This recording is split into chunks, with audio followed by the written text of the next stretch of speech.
Estamos aqui agora em mais um vídeo de IFSC na tela para falar sobre fontes DC.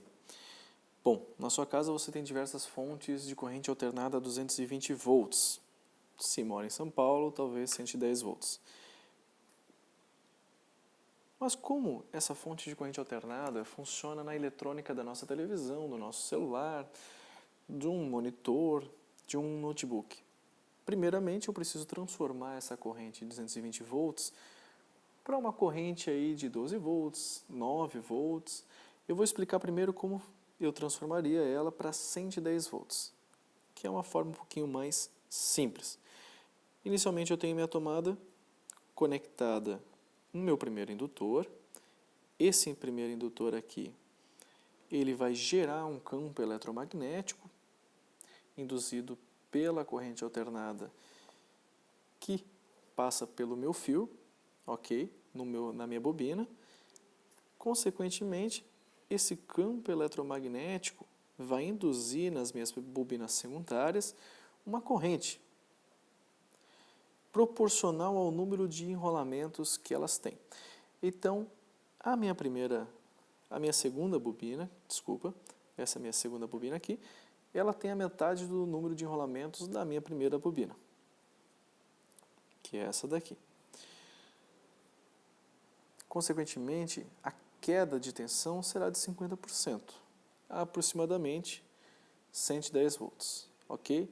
De forma gráfica, inicialmente nós teríamos 220 volts, né? A tensão e a corrente alternada.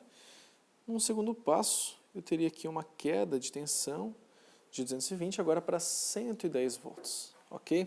Só que ainda não basta, né? A gente precisa ainda que essa corrente seja contínua e não apenas menor. Agora eu coloquei aqui um trafo um pouquinho diferente, talvez vocês já tenham visto, um trafo 220 para 12 volts. Esse trafo aqui funciona muito similar como o nosso primeiro trafo, né? Então, esse indutor vai gerar um campo eletromagnético, induzindo corrente na minha bobina secundária. Essa é a minha bobina aqui.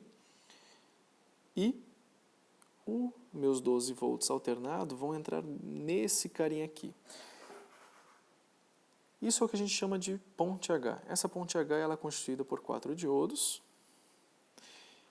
E, para a gente não ir muito a fundo na parte eletrônica, né, a consequência de eu conectar um lado da bobina aqui no meio desses dois diodos, e o outro lado aqui no meio desses dois diodos, é que a minha tensão alternada 12 volts, agora ela vai ser apenas positiva e vai deixar de ter o lado negativo. Então, esse lado negativo aqui, agora está positivo. Só que ainda ela não é contínua, né? Ela vai ficar oscilando aqui, ó, como a gente está vendo, ela está oscilando. Como a gente resolve? Bom, agora a gente coloca o nosso capacitor. Depois de ter passado pelo trafo para ter uma queda de tensão, depois de ter passado pela ponte H para retificar o sinal e agora ficar apenas positivo, o capacitor ele vai ser responsável por evitar que a minha tensão vá a zero. Por quê? No momento em que a minha fonte começa a descarregar aqui, nesse ponto, o meu capacitor começa a se descarregar, estabilizando o sinal. Então, nesse ponto que eu acabei de marcar, o meu capacitor está descarregando. Nesse ponto que eu marquei agora, ele estará carregando. Então, a minha linha estará contínua. Depois desse ponto, normalmente nós temos ali um regulador de tensão, como o LM7812 para 12 volts. Quando a gente está trabalhando com 5 volts, é o LM7805. Esses carinhas eles são responsáveis por evitar esses pontos de oscilação. Eles vão estabilizar a minha tensão de forma muito melhor. Bom, novamente só revisando. O meu trafo é responsável por fazer dar uma queda de tensão na minha fonte, né?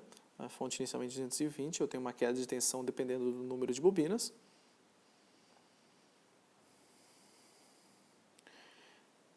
A minha ponte H é responsável por retificar o sinal, eliminando a tensão negativa. O meu capacitor, depois, no final, é responsável por estabilizar a minha tensão e não deixar com que ela chegue a zero.